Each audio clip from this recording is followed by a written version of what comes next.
नमस्ते। Audio book how to talk like a leader इस महत्वपूर्ण सत्य पर प्रकाश डालती हैं कि लोग आपकी आवाज़ को तभी फॉलो करेंगे जब वे आपके शब्दों को महसूस करें। यह एक फंडामेंटल विचार है जो आपकी संचार की पूरी सोच को बदल सकता है। यह सिर्फ सुनाने के लिए बोलने के बारे में नहीं है, बल्कि याद रखे जाने के लिए बोलने के बारे में है। आवाज़ की ताकत या जोर से ज़्यादा महत्वपूर्ण है शब्दों की सटीकता, स्पष्टता, ताकत और सही समय। अगर आपके शब्दों का वजन नहीं है तो आपकी मौजूदगी भी किसी की राह नहीं बदल सकती। यह ऑडियो बुक आपको ऐसी आवाज बनाने में मदद करने का वादा करती है जो बिना चिल्लाए सम्मान बटोर ले और बिना दिखावे के लोगों को काम करने पर मजबूर कर दे। असली लीडर बड़ी बड़ी बातें नहीं बल्कि जबरदस्त बातें करते हैं, ज्यादा नहीं बेहतर बोलते हैं। यह यात्रा साइलेंस इज पावर यानी चुप रहने की ताकत से शुरू होती है। हम में से ज्यादातर लोग ये नहीं जानते कि ना बोलना भी एक ताकत है। लीडर सबसे पहले सुनना सीखते हैं। चुप्पी एक कला है जो भीड़ में खोने नहीं देती। एक शांत, आत्मविश्वासी चुप्पी एक मैसेज देती है, मैं सुन रहा हूँ और मैं समझ रहा हूँ। लीडरशिप की शुरुआत तब होती है जब आप हर बात पर प्रतिक्रिया देना छोड़ देते हैं। रुकना, देखना और महसूस करना ज्यादा गहराई देता है और आपको आंतरिक रूप से मजबूत बनाता है। चुप्पी तब ताकत बनती है जब उसके पीछे समझ, नियंत्रण और इंटेंशनल सोच हो। दूसरा महत्वपूर्ण विचार है स्टॉप टॉकिंग स्टार्ट लीडिंग, यानी बोलना बंद करें, लीडिंग शुरू करें। हर वक्त बोलने वाले की बात की वैल्यू कम हो जाती है। लीडर वह है जो सही वक्त पर सही बात बोलता है और उसके पीछे खड़ा होता है। बिना सोचे बोलने से आप खुद को हल्का कर रहे होते हैं। लीडरशिप की पहली निशानी अपने शब्दों की जिम्मेदारी लेना है। आपके शब्दों में एक इंटेंशन, एक दिशा, एक मकसद होना चाहिए। अगर मकसद सिर्फ खुद को बेहतर दिखाना है तो लोग नहीं सुनेंगे, लेकिन अगर आप समझाने, जोड़ने या रास्ता दिखाने के इरादे से बोल रहे हैं तो लोग रुक कर सुनेंगे। असली लीडर गहराई से बोलता है और अपने शब्दों से असर पैदा करता है। ज्यादा बोलना अक्सर असुरक्षा का लक्षण होता है। जब आप आत्मविश्वास में रूटेड होते हैं तो ज्यादा एक्सप्लेन करने की जरूरत नहीं होती। तीसरा अध्याय स्पीक लेस इम्पैक्ट मोर बताता है कि कम बोलकर ज्यादा असर कैसे डालें। असर उन शब्दों से आता है जिनके पीछे सच्चाई, अनुभव और सोच हो। जो लोग कम बोलते हैं लेकिन सही जगह वार करते हैं, वही भीड़ को लीड करते हैं। जब आप कम और सोच समझकर बोलते हैं तो लोग आपकी बात को सीरियसली लेते हैं। आप एक मजबूत कम्युनिकेटर बन जाते हैं और यह एक शांत ताकत बन जाती है जो लोगों को आपकी ओर खींचती है। कम शब्दों में ज्यादा असर डालना एक स्किल है जो आपको फॉलोअर से इन्फ्लुएंसर बनाती है। बोलने से पहले रुककर पूछें, क्या मैं सिर्फ बोलने के लिए बोल रहा हूँ या मेरा शब्द कुछ बदल सकता है। अध्याय 4 own the room with your words इस पर केंद्रित है कि आप अपने शब्दों की ओनरशिप लेकर कमरे का माहौल कैसे कंट्रोल करें। असर किसी स्क्रिप्ट या स्टाइल से नहीं बल्कि अपने शब्दों की जिम्मेदारी लेने से आता है। लीडर अपने शब्दों को लेकर न शर्मिंदा होता है न डरपोक, वह पूरे विश्वास से बोलता है। क्लैरिटी, कॉन्फिडेंस और कामनेस से बोले गए सिंपल शब्द भी लोगों को जोड़ते हैं।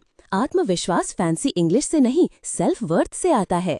जब आप अपनी बात ईमानदारी, आत्मविश्वास और स्पष्टता से रखते हैं तो लोग आप पर भरोसा करने लगते हैं। अपने शब्द से पहले खुद से पूछें, क्या मैं इस बात के पीछे पूरी तरह खड़ा हूँ। ओनिंग द रूम का मतलब डोमिनेट करना नहीं, ऑथेंटिसिटी से लीड करना है। Don't beg to be heard अध्याय बताता है कि सुनने की भीख न मांगे।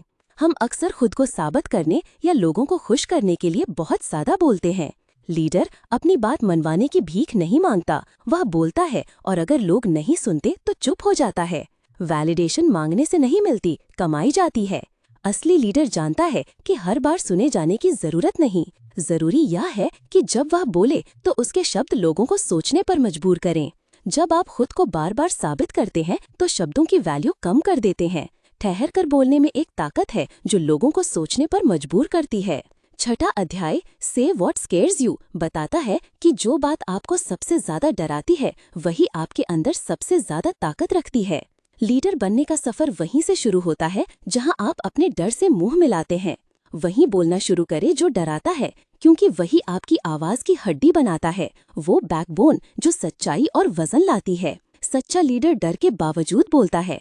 अगर मैंने आज नहीं कहा तो क्या मैं पूरी जिंदगी पछताऊंगा? यही सवाल उसे बोलने के लिए मजबूर करता है। लीडर बनने की पहली सीढ़ी है डर के बावजूद अपनी बात रखना। 7वें अध्याय make people listen without forcing में बताया गया है कि लोगों को बिना जोर डाले कैसे सुने।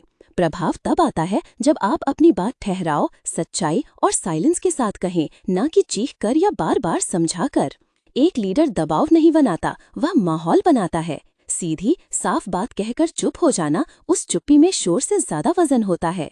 शांत विश्वास वाली चुप्पी आपको इनविजिबल से अनफॉरगेटेबल बना देती है। आपको लोगों को इम्प्रेस नहीं, इंस्पायर करना है, जो ऑथेंटिसिटी से आता है। अध्याय 8 drop the nice guy voice उस आवाज को छोड़ने की बात करता है जो दूसरों को खुश करने की आदत से आती है। ये आवाज बाहर से शरीफ लगती है पर अंदर से कमजोरी दिखाती है। लीडर हर किसी को प्लीज करने नहीं निकलता। उसे पता है कि सच्चा होने पर कुछ लोग नाखुश होंगे, पर वो वही बोलता है जो सही है। लीडर बनने के लिए आपको लाइक्ड नहीं, रिस्पेक्टेड होना जरूरी है। नाइस गाय वॉइस आपकी बात और आइडेंटिटी को कमजोर करती है। आपको सच बोलना है, साफ बोलना है और मजबूती से बोलना है। बिना एज की आवाज असर नहीं छोड़ती। अध्याय 9 talk like you deserve to be here इस बात पर जोर देता है कि ऐसे बोले जैसे आप यहाँ होने के लायक हैं। जब आप खुद को छोटा या कमजोर महसूस करते हैं तो आपकी आवाज धीमी हो जाती है और शब्द उलझने लगते हैं। लीडर की आवाज में ये एहसास होता है कि मैं यहाँ हूँ और मेरा होना मायने रखता है। ये अहंकार नहीं, आत्मा की गरिमा है। मंच पर खड़े होने, बड़े व्यक्ति से बात करने या रिश्ते में अपनी बात रखने के लिए आपको डिग्री नहीं, आत्मसम्मान चाहिए। जब आप इस यकीन से बोलते हैं कि आप दुनिया में कहीं भी खड़े होने के लायक हैं, तो आपकी आवाज में गहराई आ जाती है। अंतिम अध्याय मेक साइलेंस योर पावर दोहराता है कि असल ताकत तब दिखती है जब आप बिना बोले भी बहुत कुछ कह जाते हैं। लीडर जानता है कि शब्दों से ज्यादा प्रभावशाली खामोशी होती है। जब कोई चिल्ला रहा हो और आप शांत खड़े होकर देखें तो आपकी खामोशी उसकी चीख से ज्यादा असर डालती है। हर वक्त प्रतिक्रिया देने या हर बात का जवाब तुरंत देने की जरूरत नहीं। चुप रहिए, देखिए, समझिए और जब बोलें तो ऐसा लगे जैसे वक्त रुक गया हो। महान नेताओं ने यही किया। कम बोला, सोच समझ कर बोला और उनकी चुप्पी भी भारी थी। आपकी चुप्पी आपके होने का सबसे बड़ा प्रमाण बन सकती है। निष्कर्ष बताता है कि अगर आपने इस यात्रा को महसूस किया है तो आपकी आवाज बदल गई है। उसमें हिचक नहीं, भरोसा है, दिखावा नहीं, सच्चाई है। बोलना सिर्फ जुबान का काम नहीं, आत्मा की गवाही है। अगर दिल में आग है तो आवाज लोगों को रोशनी दे सकती है। चुप रहने से लोग आपकी खामोशी को कमजोरी मान सकते हैं। जब भी मंच मिले, अपने लिए, दूसरों के लिए और बेहतर कल के लिए बोलें। ये ऑडियो बुक आपको साफ, सच्चा बोलने और ऐसा बोलने सिखाती है कि लोग सिर्फ सुने नहीं, महसूस करें। ये आपको सिर्फ बोलने वाला नहीं, बदलने वाला इंसान बनाती है।